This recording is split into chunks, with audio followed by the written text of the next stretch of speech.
بسم اللہ الرحمن الرحیم شہر رمضان الذی انزل فیہ القرآن ھدی للناس وبینات من الہدی والفرقان۔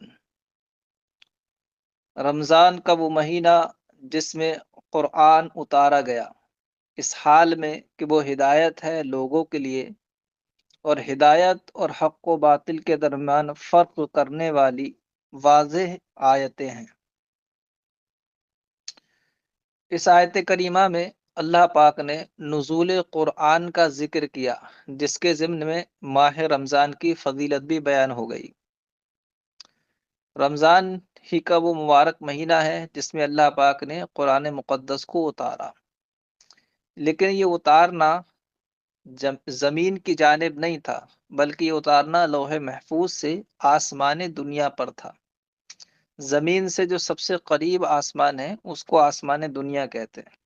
اللہ نے لوح محفوظ سے آسمان دنیا پر شب قدر میں رمضان کی 27ویں تاریخ میں اتارا، اور پھر آسمان دنیا سے زمین کی جانب وہ 23 برس میں وقت اور موقع محل کے مطابق ضرورت اور حاجت کے تناظر میں تھوڑا تھوڑا کر کے نازل ہوتا رہا، ہے نا؟ تو یہ لوگ بہت سارے جو جانتے نہیں ہیں ان کے ذہن میں یہ خلجان آتا ہے کہ قرآن کہتا ہے کہ اس کا نزول لیلۃ القدر یعنی شب قدر میں ہوا ہے، اور یہ بھی بیان کیا جاتا ہے کہ 23 برس میں قرآن نازل ہوا ہے۔ تو اس میں تطبیق یہی ہے کہ لوح محفوظ سے آسمان دنیا تک نزول جو ہے وہ شب قدر میں ہوا، اور آسمان دنیا سے زمین کی طرف نزول وہ 23 برس میں تھوڑا تھوڑا کر کے ہوتا رہا۔ قرآن کی ایک آیت میں یہ بھی ذکر ہے کہ اللہ رب العزت نے قرآن پاک شب براعت میں نازل فرمایا، اس کا بھی ذکر قرآن مقدس میں ہے، لیلۃ المبارکہ کہا ہے، تو وہاں اس کی تفسیر شب برات سے کی ہے۔ تو اس کا جواب بھی یہی دیا کہ شب برات کے موقع پر بھی قرآن کا نزول ہوا آسمان دنیا کی طرف۔ اور ایک حدیث پاک میں یہ بھی ہے کہ اللہ رب العزت پورا قرآن ہر سال نازل فرماتا صرف اپنے محبوب کے لیے، جس کا نبی اکرم صلی اللہ تعالیٰ علیہ وسلم حفظ فرماتے اور حضرت جبریل علیہ السلام کے ساتھ دور فرماتے تھے۔ تو قرآن مقدس کی نزول کی جو کیفیات ہیں وہ مختلف رہی ہیں، البتہ ہم تک جو قرآن پہنچا ہے وہ 23 سال کی مدت میں تھوڑا تھوڑا کر کے پہنچا ہے۔ شہر رمضان الذی انزل فیہ القرآن، رمضان کا وہ مہینہ جس میں قرآن نازل کیا گیا، من اللوح المحفوظ الی السماء الدنیا فی لیلۃ القدر، لوح محفوظ سے آسمان دنیا کی طرف لیلۃ القدر میں، ہدن حال حادیم من الضلالہ، ہدن مصدر، یہ حادین اس میں فاعل کے معنی میں ہو کر قرآن کا حال ہے۔ یہ ہدن یہ حال ہے حادین کے معنی میں، ہدایت دینے والا ہے، من الضلالت گمراہی سے، کس کو؟ للناس لوگوں کو، وبینات یعنی آیات واضحات من الہدی، جو ہدایت کی واضح اور روشن نشانیاں ہیں، من یہدی الی الحق من الاحکام، یعنی وہ احکام جو حق کی جانب رہنمائی کرتے ہیں، ومن الفرقان، اور فرقان کی واضح نشانیاں ہیں، یعنی مما یفرق بین الحق والباطل، ایسی نشانیاں اور آیتیں ہیں جو حق اور باطل کے درمیان خط امتیاز کھینچ دیتی ہیں۔ فمن شہد حضر منکم الشہر فلیصم، تو تم میں سے جو حاضر ہو ماہ رمضان کے وقت، فلیصم ہو تو وہ رمضان کے روزے رکھے۔ اس آیت میں اللہ پاک نے فرضیت روزہ رمضان کا سبب بیان کیا کہ رمضان کے روزے جو فرض ہوتے ہیں اس کا سبب کیا ہے، تو اس کا سبب ہے شہود شہر، یعنی ماہ رمضان کے اوقات میں انسان کا مکلف کی حیت پر ہونا یا تکلیف کی حیت پر ماہ رمضان اس کے سامنے آ جانا، یہ جو ہے ماہ رمضان کے روزے کی فرضیت کا سبب ہے۔ لہذا جس نے مکلف ہونے کی حیثیت سے ماہ رمضان نہیں پایا تو اس پر اس ماہ رمضان کے روزے فرض نہیں ہے۔ مثلاً کسی کو رمضان کا مہینہ شروع ہونے سے پہلے جنون لاحق ہو گیا، پاگل ہو گیا وہ، اور پورا رمضان بھر پاگل رہا، عید کے بعد اس کو ہوش آیا رمضان ختم ہونے کے بعد، تو اس پر اس ماہ رمضان کی قضا نہیں ہے، کیونکہ اس کے حق میں جو سبب تھا شہود شہر وہ نہیں پایا گیا، ہے نا؟ کیونکہ مجنون جو ہوتا ہے وہ مکلف نہیں ہے، اس سے احکام تکلیف یہ اٹھا رہی ہے۔ لیکن اگر مریض یا مسافر رمضان کا مہینہ شروع ہونے سے پہلے مریض یا مسافر ہو گیا اور رمضان کے بعد اس کا سفر ختم ہوا، یا رمضان کے بعد اس کی شفا یابی ہوئی، تو ان پر دونوں پر قضا لازم ہوگی، کیونکہ مسافر یا مریض اگرچہ اس کو اجازت ہے روزہ نہ رکھنے کی، لیکن وہ مکلف رہتے ہیں، جب مکلف ہیں تو ان پر ان ایام کے بعد رمضان کی قضا لازم ہوگی۔ ٹھیک ہے؟ تو فرضیت روزہ رمضان کا سبب کیا ہوا؟ شہود شہر، اس کو بیان کیا۔ فرمایا کہ جو تم میں سے مہینے کو پائے وہ روزہ رکھے۔ اب اس میں عموم ہے نا، اس میں ابھی کسی کا استثناء نہیں ہے۔ اس سے سمجھ میں آ رہا ہے جس نے بھی ماہ رمضان پا لیا اس روزہ اس پر فرض ہے، وہ چاہے صحیح ہو، مقیم ہو، مریض ہو یا مسافر ہو، سب پر یہی سمجھ میں آ رہا ہے، کیونکہ من عام ہے۔ آ رہا نہیں سمجھ میں؟ من عام یہ سمجھ میں آ رہا ہے۔ اور حالانکہ شرعاً مریض اور مسافر پر رمضان کی ادا لازم نہیں ہے، انہیں اجازت ہے کہ ان دنوں میں روزے نہ رکھیں، دوسرے دنوں میں قضا کر لیں، یہ اجازت ہے نہیں ہے۔ لیکن من شہد منکم الشہر سے سب کے لیے عموم سمجھ میں آ رہا ہے، تو اسی وہم کو دور کرنے کے لیے اللہ پاک نے پھر فرمایا ومن کان مریضا او سفر فعدۃ من ایام اخر، کہ جو مریض ہو یا سفر پہ ہو تو وہ اتنے دن کے روزے اور دنوں میں رکھ لے۔ تو اس کو حالانکہ یہ آیت پہلے گزر چکی ہے، مگر اس کے باوجود اس کو دوبارہ پھر لے کر آئے اس چیز کو، اسی وجہ سے کہ اس سے پہلے جو الفاظ ہیں من شہد منکم الشہر، اس سے عموم کا وہم ہو رہا ہے کہ شاید کسی کا استثناء نہیں ہے، سب کا جو ہے روزہ رکھنا ہی لازم ہے۔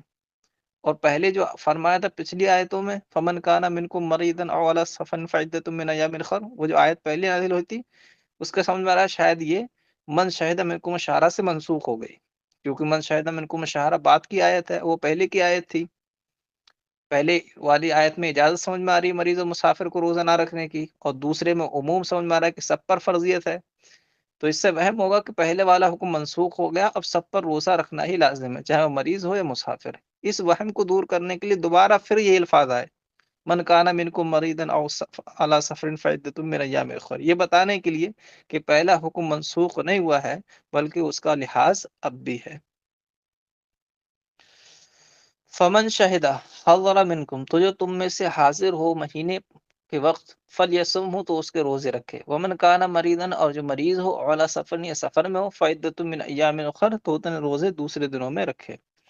تقدم مثلو، اس کا مثل معقول میں گزر چکا ہے، وقررہ، اس کی تکرار کی، لئلا یتوہم نسخہ، تاکہ اس کے منسوخ ہونے کا وہم نہ ہو، بتعمیم من شہدہ کے تعمیم کی وجہ سے۔ یرید اللہ بکم اليسر ولا یرید بکم العسر، اللہ تم پر آسانی چاہتا ہے اور تم پر تنگی نہیں چاہتا۔ ولذا اباح لکم الفطر فی المرض والسفر، اسی لیے اس نے تمہیں مباح کر دیا مرض اور سفر میں افطار کرنے کو، یعنی روزہ نہ رکھنے کو مباح کر دیا۔ وَلِكَوْنِ ذَلِكَ فِي مَعْنَى الْعِلَّةِ أَيْضًا لِلْأَمْرِ بِالصَّوْمِ عَطَفَ عَلَيْهِ، اور چونکہ یہ جو آیت ہے یرید بکم اللہ یسرا ولا یرید بکم العسر، یہ آیت جو ہے یہ روزے کے حکم کی علت کے درجے میں ہے۔ جو اجازت دی نا مریض اور مسافر کو، اجازت دی، بقیہ لوگوں کو روزہ رکھنے کا لازمی حکم دیا، تو یہ جو آیت ہے کہ اللہ تم پر آسانی چاہتا ہے، تم پر تنگی نہیں چاہتا، یہ جملہ آیت کا معقل والے حکم کی علت کے درجے میں ہے، کہ اللہ نے مریض اور مسافر کو اجازت کیوں دی؟ اس لیے کہ اللہ پاک تم پر آسانی چاہتا ہے، دشواری نہیں چاہتا۔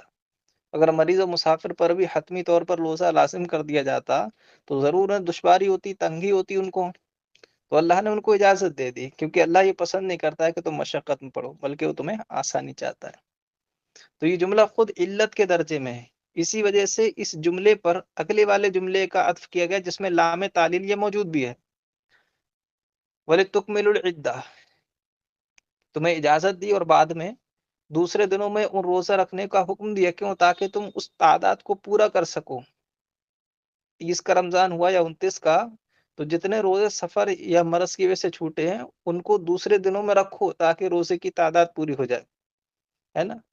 اور تاکہ تم اللہ کی بڑائی بیان کرو اس پر جو اللہ نے تمہیں ہدایت دی اپنے دین کے احکام بیان کر کے، اور اس لیے کہ تاکہ تم اللہ رب العزت کا اس پر شکر کرو، ہے نا؟ تو یہ تمام چیزیں علت کے درجے میں ہیں کہ اللہ نے ایسا کیوں کیا؟ اس لیے کہ تم پر آسانی ہو، دشواری نہ ہو، اور اس لیے کہ تم رمضان کا عدد پورا کر سکو، اور اس لیے کہ تم اللہ کی پاکی بیان کرو کہ اس نے تمہیں اپنے دین کے احکام سکھائے، اور اس لیے کہ تم اللہ کا شکر ادا کرو کہ اس نے تمہیں آسانی فراہم کی۔ تو بات کی چاروں جملے ہیں وہ علت کے درجے میں ہیں، ٹھیک ہے؟ وَلِكَوْنِ ذَلِكَ فِي مَعْنَى الْعِلَّةِ أَيْضًا لِلْأَمْرِ بِالصَّوْمِ، اور چونکہ یہ جملہ علت کے معنی میں بھی ہے روزے کے حکم کی، تو عطف علیہ، تو اس پر عطف کیا وَلِتُكْمِلُوا کا، اور تاکہ تم وَلِتُكْمِلُوا بالتخفیف والتشدید، تکملو یہ تخفیف کے ساتھ بھی باب افعال سے، اور تکملو تشدید کے ساتھ بھی باب تفعیل سے، وَلِتُكَمِّلُوا تخفیف اور تشدید کے ساتھ، العدہ تاکہ تم عدد کو پورا کرو، یعنی عدد صوم رمضان، رمضان کے روزے کا عدد پورا کرو، وَلِتُكَبِّرُوا اللَّهَ، اور تاکہ تم اللہ کی بڑائی بیان کرو، اندہ کمالیہ، رمضان کے مکمل ہونے کے وقت، کس پر؟ علی ما ہداکم، اس پر جو اللہ نے تمہیں ہدایت دی، یعنی ارشدکم لمعالم دینہ، کہ اس نے تمہاری رہنمائی کی اس اپنے دین کی احکام اور نشانیوں کی طرف، وَلَعَلَّكُمْ تَشْكُرُونَ، اور تاکہ تم شکر ادا کرو اللہ کا علی ذالک، اس پر، ٹھیک ہے؟ وَسَأَلَ جَمَاعَةٌ النبی صلی اللہ تعالی علیہ وسلم اقریب ربنا فنناجیہ ام بعید فننادیہ فنزل، صحابہ اکرام کی ایک جماعت نے اللہ کے رسول صلی اللہ تعالی علیہ وسلم سے دریافت کیا کہ اللہ کے رسول صلی اللہ تعالی علیہ وسلم، اللہ ہم سے قریب ہے یا ہم سے دور ہے؟ کیونکہ قریب والے سے مناجات کی جاتی ہے، آہستہ آہستہ راز و نیاز کی باتیں کی جاتی ہیں، اور دور والے کو ندا دی جاتی ہے، اس کو پکارا جاتا ہے۔ تو اللہ ہم سے قریب ہے یا بعید؟ اگر قریب ہو تو ہم اس سے مناجات کے طرز پر دعا کریں، اور بعید ہو تو ہم اس سے پکارنے کے طور پر فریاد کریں۔ یہ سوال اللہ پاک کے بارے میں سرکار صلی اللہ تعالی علیہ وسلم سے صحابہ کرام نے کیا۔ اب میں یہاں بتا دوں، اللہ رب العزت اپنے علم اور قدرت کے ساتھ ہم سے ہماری شہرگ سے بھی زیادہ قریب ہے۔ شہرگ جو گردن کے پاس ہوتی ہے وہ دل سے انسان کے بہت قریب ہے، اس کا کنیکشن، لیکن اللہ اس سے بھی زیادہ قریب ہے اپنے بندے سے۔ مگر یہ قرب مکان کے اعتبار سے نہیں ہے کہ معاذ اللہ اللہ ہمارے دل کے مکان کے پاس دل میں رہتا ہے، یا ہمارے دل کے پاس رہتا ہے کسی جگہ میں۔ اللہ کے لیے زمان یا مکان ثابت کرنا تو کفر ہے۔ اللہ بندوں سے قریب ہے اپنے علم و قدرت کے ساتھ، یعنی ہر وقت اسے اپنے بندے کا علم ہے کہ کیا کر رہا ہے، کہاں ہے، اور ہر وقت وہ اپنے بندے پر قادر ہے کہ اس کے ساتھ جو چاہے وہ کر سکتا ہے۔ تو اپنے علم و قدرت کے ساتھ ہماری شہرگ سے بھی اللہ ہم سے قریب ہے، لیکن جو مقام و مرتبے کے فاصلے ہیں وہ اتنے زیادہ ہیں جہاں تک ہماری رسائی بھی نہیں ہو سکتی۔ اللہ ہم سے بہت دور بھی ہے، ٹھیک ہے؟ مقام و مرتبے کے لحاظ سے اللہ رب العزت اور ہم میں بہت زیادہ بعد ہے۔ سرکار صلی اللہ تعالی علیہ وسلم شب معراج اپنے رب کے قرب خاص میں جب گئے تو برسوں کی تیز رفتاری کا فاصلہ تھا وہ، لیکن اللہ نے اپنی قدرت سے، اللہ نے اپنے محبوب کو چند لمحات میں وہ سب کچھ دکھا دیا، وہ تمام سیر کرا دی جس کے لیے برسوں کی تیز رفتاری بھی ناقابل اور ناکام تھی۔ اس لحاظ سے اللہ پاک ہم سے دور بھی بہت ہے۔ جب قرب اور دور دونوں جہتیں ہیں بندوں کی اپنے رب کے ساتھ، اس لیے اللہ پاک سے مناجات کوئی کرے وہ بھی صحیح ہے، اور اللہ کو ندا دے کے پکارے وہ بھی صحیح ہے، ٹھیک ہے؟ یہاں اللہ رب العزت نے اپنے قرب کو بیان کیا ہے، قرب کو بیان کیا ہے، کیونکہ قرب کے بیان کرنے میں بندوں پر زیادہ لطف اور زیادہ مہربانی کا اظہار ہے۔ تو اپنے قرب کو بیان کیا کہ جب بندے پوچھے کہ میں قریب ہوں یا بعید، تو کہو کہ میں قریب ہوں، ٹھیک ہے؟ وسال جماعت النبی صلی اللہ تعالیٰ علیہ وسلم، اور ایک جماعت نے نبی کریم صلی اللہ تعالیٰ علیہ وسلم سے پوچھا، اقریب ربنا فنناجیہ، کیا قریب ہے ہمارا رب کہ ہم اس سے مناجات کریں، ام بعید، یا بعید ہے، فننادیہ کہ ہم اسے پکاریں، فنزل، تو یہ آیت نازل ہوئی، وَإِذَا سَأَلَكَ عِبَادِي عَنِّي فَإِنِّي قَرِيب، اور جب تم سے پوچھیں میرے بندے، کیا پوچھیں؟ یہی کہ قریب ہے یا بعید، تو تم کہو فَإِنِّي قریب، انہیں بتاؤ فَإِنِّي قریب کہ میں ان سے بہت قریب ہوں، بعلمی، اپنے علم کے ساتھ، فَأَخْبِرْهُمْ بِذَلِكَ، تو انہیں اس بات کی خبر دے دو کہ میں ان سے قریب ہوں، اجیب دعوت الداعی اذا دعانی، اور صرف قریب ہی نہیں ہوں بلکہ پکارنے والے کی پکار کو سنتا ہوں، اذا دعانی، جب وہ مجھے پکارتا ہے، کیسے سنتا ہوں؟ بِإِنَالَتِهِ مَا سَأَلَ، وہ چیز عطا کر کے جو وہ مانگ رہا ہے۔ اچھا، جو ہم مانگتے ہیں ہمیں وہی ملتا ہے؟ آئے کہ تفسیر مصنف نے یہی کی کہ میں اس پکارنے والے کی پکار کو سنتا ہوں، وہ دے کر جو وہ مانگ رہا ہے، تفسیر یہ کی ہے، مگر ہم جو چیز مانگ رہے ہیں وہ ہمیں مل جائے ایسا ہے نہیں۔ حدیث پاک کی جو ارشادات ہیں، حدیث پاک کی جو تشریحات ہیں، اور ہمارے بزرگوں نے اس سے قبول دعا کے جو مراتب اور اس کی جو صورتیں بیان کی ہیں، اس میں بس ایک صورت یہ ہے کہ جو بندے نے مانگا جائے چیز اللہ نے وہ عطا کر دی، یہ بھی قبولیت دعا کی ایک صورت ہے۔ ورنہ کئی بار ایسا ہوتا ہے انسان مانگتا رہتا ہے مگر اس کو وہ چیز زندگی بھر نہیں ملتی ہے نا؟ تو اس کی وجہ ہے کہ اللہ پاک پکارنے والے کی ہر پکار کو سنتا ہے اور اس سے کچھ نہ کچھ دیتا بھی ہے، لیکن جو مانگ رہا ہے وہی دے دے ایسا نہیں، کبھی وہ اس سے اچھی چیز اس کو عطا کرتا ہے جو اس کے لیے مانگنے والی چیز سے زیادہ بہتر تھی، اور کبھی اس دعا کے ذریعے اس سے کوئی مصیبت کو دفع کر دیتا ہے، جو مانگ رہا ہے وہ نہیں دیا مگر اس سے بڑی جو مصیبت آنے والی تھی وہ دفع کر دی، اور کبھی اللہ رب العزت اس کی دعاؤں کو اس کے لیے آخرت میں ذخیرہ کر لیتا ہے کہ اس کو وہ ثواب کی شکل میں، اس کی نیکیوں کی شکل میں قیامت میں دی جائے گی۔ سرکار فرماتے ہیں کہ جب بندہ وہ اپنی ان دعاؤں کا ثواب دیکھے گا جو دنیا میں اس کے بدلے اسے کچھ ملا نہیں تھا جو مانگ رہا تھا، ان کا جب ثواب دیکھے گا نا تو وہ تمنا کرے گا، آرزو کرے گا اور افسوس حسرت کرے گا، کہے گا اے کاش میری کوئی دعا دنیا میں قبول نہ ہوئی ہوتی، مجھے کچھ نہ ملا ہوتا، میری تمام دعاؤں کو میرے لیے ذخیرہ کر دیا گیا ہوتا تو آج میری بہت ساری نیکیاں ہوتی۔ تو قبولیت دعا کے مختلف مراتب ہیں، اس کی مختلف صورتیں ہیں، تو یہ ایک صورت ہے کہ بندے نے جو کچھ مانگا اللہ وہی عطا کر دے۔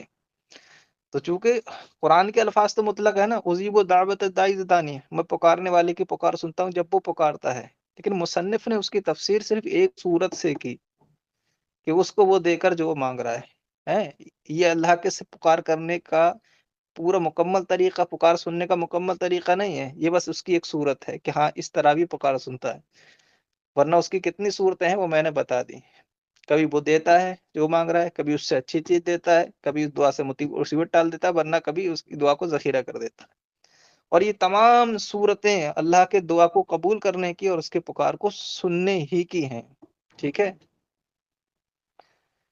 اجیب دعوت الداعی اذا دعانی، میں پکارنے والے کی پکار کو سنتا ہوں جب وہ پکارے، بِإِنَالَتِهِ مَا سَأَلَ، وہ چیز دے کر جو اس نے مانگی، فَلْيَسْتَجِيبُوا لِي، دعائی بِالطَّاعَةِ، تو مجھے کو پکارو، یعنی مجھے پکارو نیک طاعت فرما برداری کر کے، وَلْيُؤْمِنُوا، يُدِيمُوا عَلَى الْإِيمَانِ بِي، اور ایمان لاؤ، یعنی مجھ پر ایمان رکھنے پر ہمیشگی اور دوام قائم کرو، دوام رکھو، لعلہم یرشدون، اس امید پر کہ تم ہدایت پاؤ، رہنمائی پاؤ۔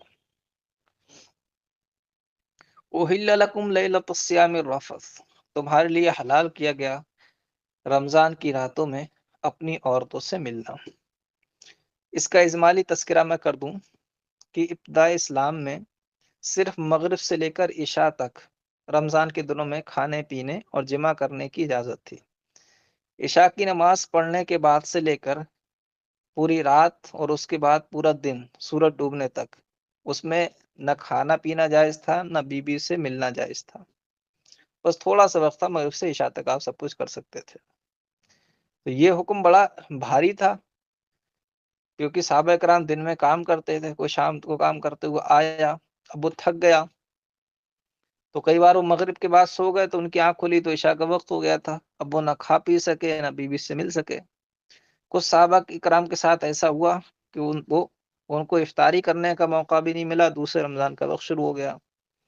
اور اہل عرب چونکہ عورتوں سے بہت زیادہ محبت کرتے تھے اور ان کی غذائیں بہت گرم ہوتی تھیں، جس سے ان میں مادہ شہوانی بہت زیادہ ہوتا تھا، تو بعض صحابہ کرام سے رمضان کی راتوں میں اپنی عورتوں سے ملاقات کرنا یہ صادر ہو گیا، اور کچھ کو جو ہے رات میں کھانے کا موقع نہیں ملا تو 2-3 دن کا روزہ نے انہیں کمزور کر دیا۔ تو جب یہ سب معاملات پیش آئے تو حضرت عمر فاروق، چونکہ حضرت عمر فاروق اعظم کے ساتھ بھی ہوا تھا کہ وہ بھی اپنی اہلیہ سے مل لیے تھے رمضان کی راتوں میں، اور کئی لوگوں کے ساتھ ایسا ہوا تھا، تو حضرت عمر فاروق اعظم سب کی جانب سے نمائندگی کے طور پر سرکار کی بارگاہ میں پہنچے اور یہ بات رکھی کہ یا رسول اللہ، یہ حکم آپ کے صحابہ پر بڑا گہرا ہے۔ تو اللہ رب العزت نے وہ حکم منسوخ فرما کر نئی رخصت عطا فرما دی کہ اب سورج غروب ہونے سے لے کر صبح صادق طلوع ہونے تک پوری رات کھاؤ پیو اور اپنی عورت سے ملاقات کرو، ہے نا۔ اور جو جماع کا مقصد ہے حصول اولاد، وہ مقصد پیش نظر رکھو، خالی خواہشات اور نفس کی تسکین مقصد نہ ہو۔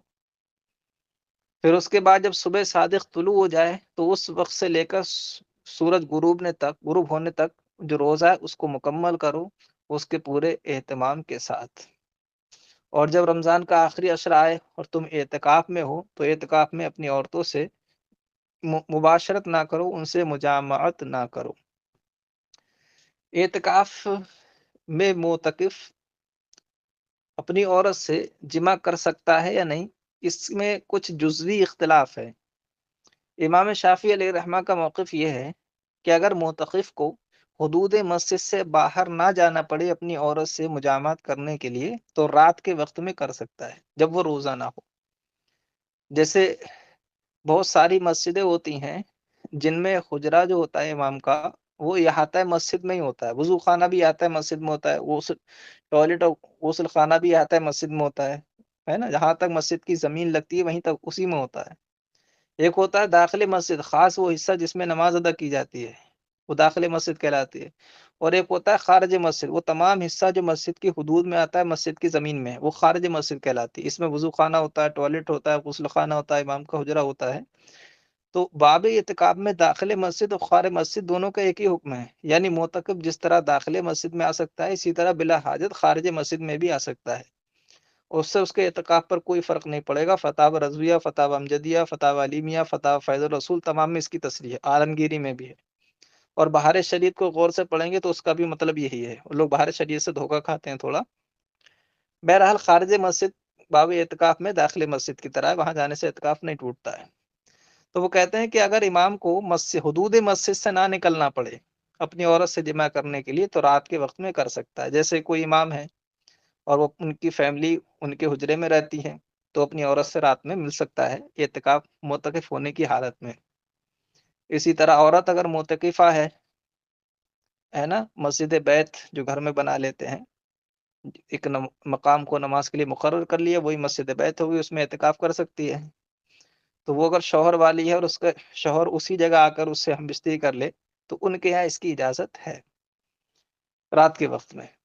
مگر احناف کا موقف یہ ہے کہ معتکف چاہے مرد ہو یا عورت، ان کے لیے مجامعت، مباشرت، ہم بستری نہ رات میں جائز ہے نہ دن میں جائز ہے، بلکہ وہ چیزیں بھی ناجائز ہیں جو اس کی طرف لے جانے والی ہوں، جیسے شہبت کے ساتھ چھونا، بوسہ لینا، شہبت کے ساتھ گلے لگنا، ہے نا، یہ چیزیں بھی حرام ہیں۔ یہ مذہب حنفی ہے نا۔ ہمارے یہاں کسی بھی وقت میں اور کسی بھی حالت میں حالت اعتکاف میں مجامعت جائز نہیں ہے۔ قرآن مقدس کی آیت بھی اسی کی تائید کرتی ہے۔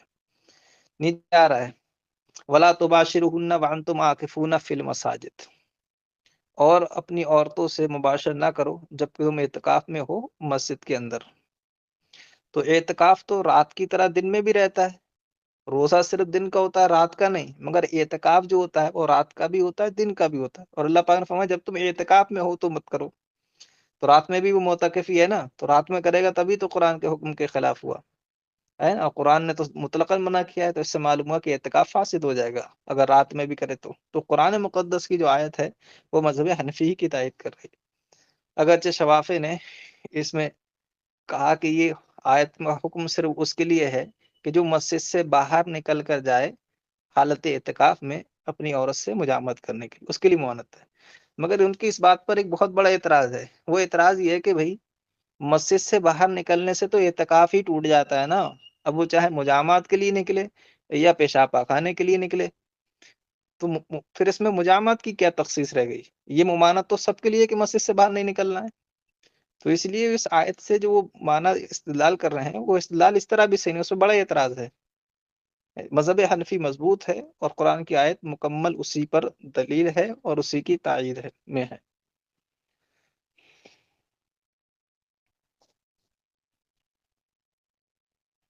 میں نے اس کا خلاصہ عرض کر دیا ہے، اب میں پڑھاتا ہوں، دیکھیں.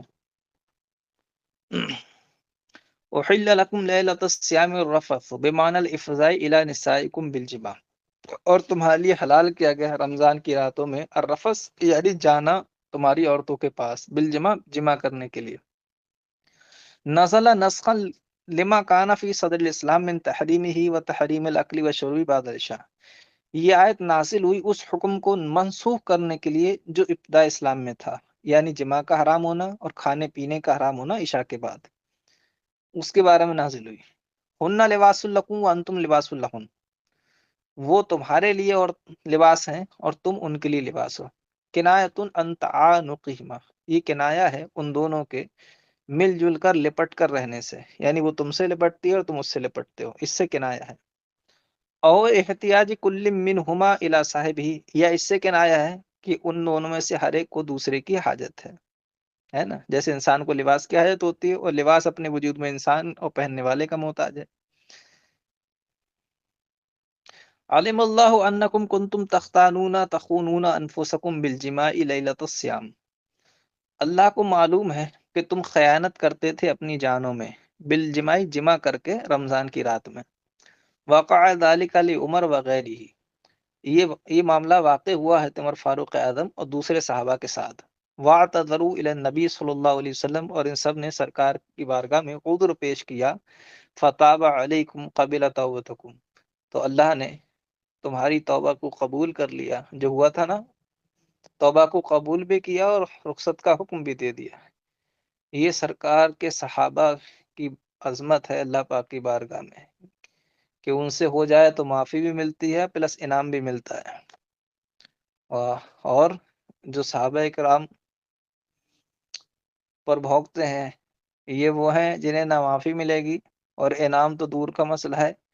کلب من کلاب الحاویہ ہونے والے ہیں. یہ ہے صحابہ کرام کی عظمت. یہ ہے غلطی کریں معافی پلس انعام، اور صحابہ میں بھونکنے والوں کا غلطی کریں تو گمراہ اور سزا تیار ہے. کلب من کلاب الحاویہ، جہنم کے کتوں میں سے ایک کتا. تو کون ہے جو اصحاب محمد کی طرح ہو سکے صلی اللہ تعالی علیہ وسلم. اہل سنت کا ہے بیڑا پار اصحاب حضور. نجم ہے اور ناؤ ہے عطرت رسول اللہ کی. وعفا عنکم. اور تم نے درگزر کیا. فالآن اذا احل لکم باشروہن جامعوہن وابتغوا ما طلبوا ما كتب اللہ لکم. اور اب جبکہ تمہارے لیے حلال کر دیا گیا ہے مباشرت کرنا، تو اب ان سے مباشرت کرو، یعنی ان سے جمع کرو اور تلاش کرو وہ چیز جو اللہ نے تمہیں لیے لکھ رکھی ہے، یعنی اباحہ من الجماع، یعنی جو اللہ نے جمع میں حلال کیا ہے اس جمع کو تلاش کرو. او قدرہ من الولد، یا جو جماع کے نتیجے میں اولاد تمہارے لیے مقرر کی ہے جماع کے ذریعے اس اولاد کو تلاش کرو. تو مقصد بھی بتا دیا کہ مقصد خالی تسکین نفس نہ ہو، حصول اولاد مقصد ہو. وَكُلُوا وَاشْرَبُوا اللَّيْلَ كُلَّهُ. اور کھاؤ پیو پوری رات حتیٰ يَتَبَيَّنَ يَظْهَرُ لَكُمُ الْخَيْطُ الْأَبْيَضُ مِنَ الْخَيْطِ الْأَسْوَدِ مِنَ الْفَجْرِ. یہاں تک کہ تمہارے سامنے ظاہر ہو جائے صبح کا سفید ڈورا سیاہی کے ڈورے سے. یہاں اللہ پاک نے تشبیہ دی ہے نا. صبح صادق کو تشبیہ دی ہے سفید ڈورے سے، اور اس سے پہلے جو غلس اندھیرا ہوتا ہے اس کو تشبیہ دی ہے سیاہ ڈورے سے. کیونکہ صبح صادق کے وقت جو اندھیری اس کے ساتھ ملی ہوئی ہوتی ہے وہ ایسی ہوتی جیسے کہ آپ سفید اور کالے دھاگے کو ملا کر آپس میں بڑھ دیں، تو جو کیفیت اور جو منظر اس سے پیدا ہوگا وہی منظر صبح صادق اور اس کے ساتھ ملی ہوئی اندھیرے میں ہوتا ہے، تو وہ تشبیہ دی ہے۔ خیت خیت ابیت کا بیان قرآن میں فرما دیا من الفجر، کہ خیت ابیت سے مراد یہاں فجر ہے یعنی صبح صادق، لیکن خیت اسود کا بیان محذوف ہے، وہ کیا ہے؟ وہ ہے آپ کا غلس یعنی اندھیری، ٹھیک ہے؟ یہاں تک کہ ظاہر ہو جائے تمہارے لیے سفید ڈورا سیاہ ڈورے سے فجر کا، فجر سے مراد اے الصادق یعنی صبح صادق کا ڈورا۔ بیان للخیط الابیض، یہ من الفجر یہ بیان ہے خیط ابیض کا، و بیان الاسود اور خیط اسود کا بیان محذوف ہے یعنی من اللیل یعنی رات۔ شبہ ما یبدو من البیاض وما یمتد معه من الغلس بخیطین ابیض واسود فی الامتداد، تشبیہ دی گئی اس سفیدی کو جو ظاہر ہوتی ہے اور اس کے ساتھ جو اندھیرا کھچا ہوتا ہے اس کو تشبیہ دی گئی بخیطانی دو دھاگوں سے، سیاہ اور سفید، فی الامتداد کھینچنے میں۔ ثم اتم الصیام، پھر روزے کو پورا کرو فجر سے لے کر رات تک، یعنی لا دخولی بغروب الشمس، سورج کے ڈوبنے سے جو رات آتی ہے وہاں تک۔ ولا تباشروہن نساءکم، اور اپنی عورتوں سے مباشرت نہ کرو اس حال میں کہ تم اعتکاف میں ہو، یعنی مقیمون بنیت الاعتکاف، اعتکاف کی نیت سے ٹھہرے ہوئے ہو، فی المساجد مسجدوں کے اندر۔ فی المساجد متعلق بعاکفون، فی المساجد یہ متعلق ہے عاکفون سے۔ اب کہہ رہے ہیں کہ نہی لما کان یخرج وهو معتکف فیجامع امراته ویعود، یہ نہیں اور منع اس کے لیے ہے جو مسجد سے نکلتا تھا اعتکاف کی حالت میں، اپنی عورت سے جمع کر کے واپس آ جاتا تھا، اس کے لیے نہیں ہے یہ۔ میں نے اس کی مکمل تفصیل اعتراض کے ساتھ آپ کو بتا دی۔ تلک الاحکام المذکورۃ حدود اللہ حدها لعباده لیقفوا عندها، تو وہ یعنی جو احکام مذکور ہوئے یہ اللہ کی حدیں ہیں جو اس نے اپنے بندوں کے لیے کھینچ رکھی ہیں تاکہ وہ ان کے پاس آ کے ٹھہر جائیں۔ فلا تقربوها، تو ان کے قریب مت جاؤ، کہہ رہے ہیں فلا تقربوها، یہ فلا تعتدوها سے زیادہ بلیغ ہے، کیونکہ فلا تعتدوها کا مطلب ہے کہ اس حد کو مت توڑو، اور فلا تقربوها کا مطلب اس حد کے قریب بھی نہ جاؤ۔ ظاہر سی بات ہے قریب جانے سے جو منع کیا جائے گا وہ بلیغ ہے اس سے کہ اسے مت توڑو، اس سے، کیونکہ مت توڑنے میں قریب جانے کی گنجائش ہے کہ قریب جا سکتے ہیں، بس توڑنا نہیں ہے، لیکن فلا تقربوها کا مطلب یہ ہے کہ نہ قریب جانا ہے نہ اسے ہاتھ لگانا ہے نہ اسے توڑنا ہے، تو فلا تقربوها فلا تعتدوها سے زیادہ بلیغ ہے۔ حالانکہ بہت ساری جگہ فلا تعتدوها بھی فرمایا اللہ پاک نے، لیکن اس کا مطلب بھی یہی ہے کہ نہ انہیں توڑنا ہے نہ ان کے قریب جانا ہے، اس لیے کہ جو قریب چلا جاتا ہے تو کئی بار اس چیز میں پھنس بھی جاتا ہے۔ فلا تقربوها یہ ابلغ ہے لا تعتدوها سے، المعبر وہی جس کی تعبیر کی گئی ہے فی آیت اخری دوسری آیت میں، کذالک یعنی کما بین لکم ما ذکر، جس طرح اس نے تمہارے لیے مذکورہ احکام بیان کیے، یوں ہی اللہ بیان کرتا ہے اپنی آیتیں لوگوں سے، لعلہم یتقون محارمہ، تاکہ وہ اللہ کی حرام کردہ چیزوں سے بچیں۔